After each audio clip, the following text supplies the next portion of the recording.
move with God because of our beloved Walid.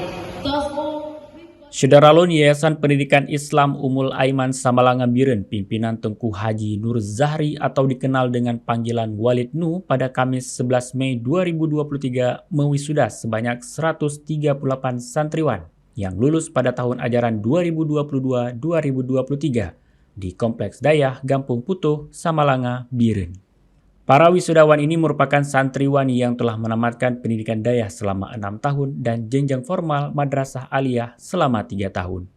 Hadir di acara tersebut pengurus YPI Ummul Aiman, segenap wali santri, tokoh masyarakat, dan undangan lainnya.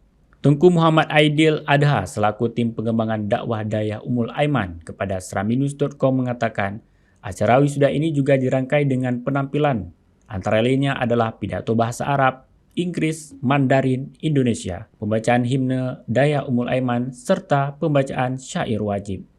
Pendiri YPI Ummul Aiman, Walid Nu, di hadapan para wisudawan menyampaikan bahwa para wisudawan agar melanjutkan pendidikan ke jenjang yang lebih tinggi, baik mendalami ilmu melalui kitab-kitab kuning di dayah-dayah lain, atau melanjutkan di Sekolah Tinggi Ilmu Syariah Ummul Aiman atau di universitas lainnya.